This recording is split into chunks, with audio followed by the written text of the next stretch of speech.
Baik, Assalamualaikum warahmatullahi wabarakatuh.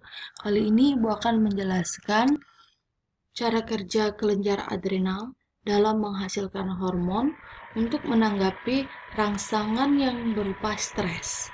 Baik, rangsangan yang berupa stres di sini adalah yang dimaksud adalah berupa rasa senang berlebih ataupun takut berlebih, sedih, cemas, itu ya rangsangan stres yang dimaksud. Nah, jadi ketika ada rangsangan stres ini, maka rangsangan stres tersebut akan dikirim ke kelenjar adrenal melalui dua jalan, yaitu dengan jalan sinyal saraf dan jalan sinyal hormon. Nah, kita bahas yang pertama dulu adalah sinyal saraf. Ada rangsangan stres masuk, kemudian sinyal tersebut akan dikirimkan ke sistem saraf pusat bagian tulang belakang. Ya. Nah, kemudian dari tulang belakang ini melalui sistem saraf otonom, sinyal tersebut akan dikirimkan ke kelenjar adrenal, tepatnya di bagian medula, bagian tengah ya. Nah, di mana kelenjar adrenal? Kelenjar adrenal itu berada tepat di atas organ ginjal. Ginjal kita ada dua, jadi kelenjar adrenalnya juga ada dua. Nah, setelah sinyal sampai di bagian medula adrenal, maka medula adrenal ini akan menghasilkan hormon. Ada dua hormon yang dihasilkan, yaitu epinefrin dan norepinefrin. Epinefrin ini juga kita kenal dengan istilah adrenal, ya, maaf, adrenalin, dan norepinefrin ini adalah noradrenalin. Ya. Bagaimana cara kedua hormon ini bekerja? Kedua hormon ini bekerja yaitu dengan cara meningkatkan jumlah energi kimia yang tersedia untuk digunakan secara cepat. Ya, jadi dia akan memastikan tersedianya energi kimia di dalam tubuh kita, ya, agar dapat digunakan secara cepat. Cara-cara yang dapat dilakukan adalah yang pertama, kedua hormon ini ya akan meningkatkan laju pemecahan glikogen di hati dan otot rangka. Seperti yang kita tahu, apabila tubuh kita memiliki kelebihan glukosa, maka glukosa tersebut akan diubah dalam bentuk glikogen dan ditimbun di hati dan di otot. Ya, akan ditimbun di hati serta di otot. Nah, kedua hormon ini akan meningkatkan laju pemecahan ya glikogen di hati dan di otot tersebut. Ya, dibongkar.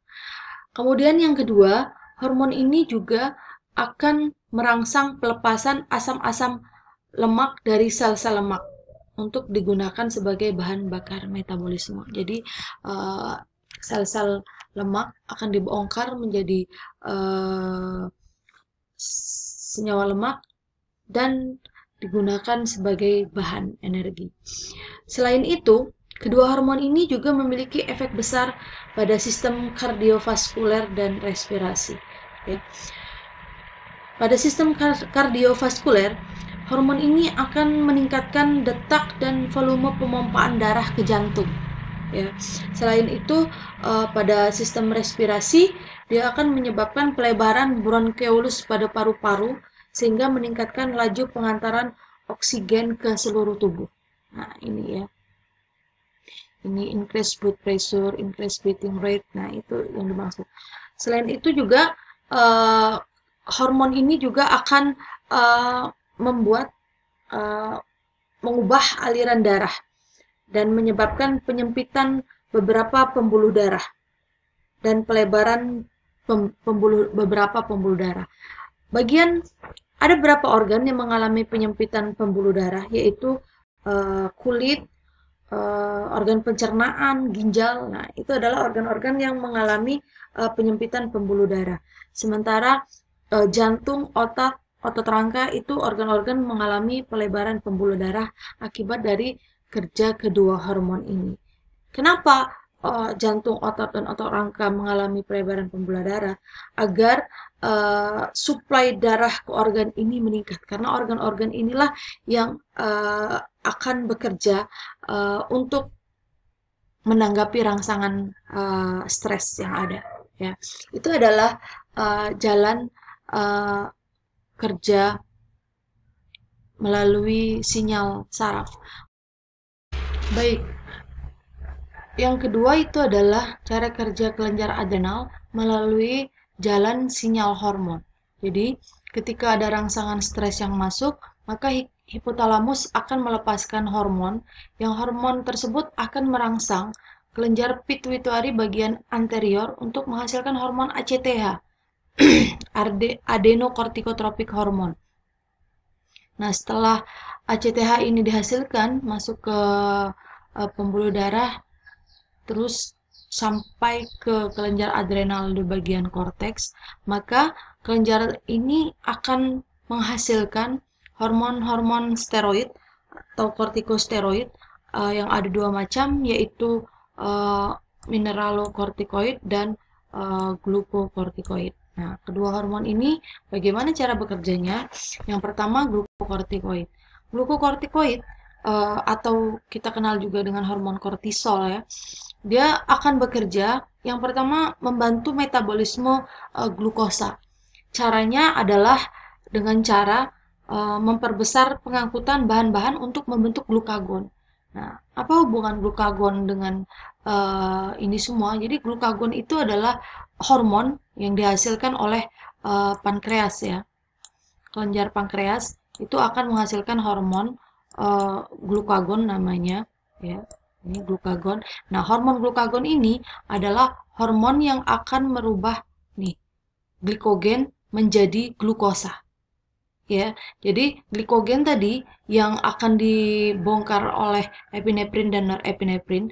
Nah, yang dapat mengubahnya menjadi glukosa itu adalah hormon glukagon. Hormon glukagon ini dihasilkan oleh kelenjar pankreas. Nah, agar proses pembentukan hormon glukagon ini berjalan cepat, maka glukokortikoids membantu tersedianya bahan-bahan untuk pembentukan hormon glukagon ini. Itu yang pertama. Terus yang kedua, hormon ini juga mendorong sintesis dari sumber-sumber non-karbohidrat, contohnya protein, ya, lemak, ya, ini lemak, ya. Jadi akan disuplai, ya, agar bisa digunakan untuk menjadi sumber energi. Ya, misal contoh protein ini bisa diambil dari protein-protein otot, dibongkar gitu. Itu adalah cara kerja hormon glukokortikoids. Nah, hormon ini juga ternyata memiliki efek pada sistem imunitas kita. Jadi, apabila kadarnya di atas normal, maka hormon ini akan menekan beberapa komponen dalam sistem imunitas kita. Salah satunya adalah menekan efek anti peradangan. Itu adalah hormon glukokortikoid. Kemudian hormon mineralokortikoid. Ini contohnya adalah hormon aldosteron. Fungsinya adalah untuk metabolisme mineral, yaitu dengan cara mempertahankan keseimbangan kadar air dan garam di dalam tubuh kita melalui sistem urinaria. Ya, itu adalah cara kerja kelenjar adrenal yang melalui sinyal hormon. Terima kasih, semoga mudah dipahami.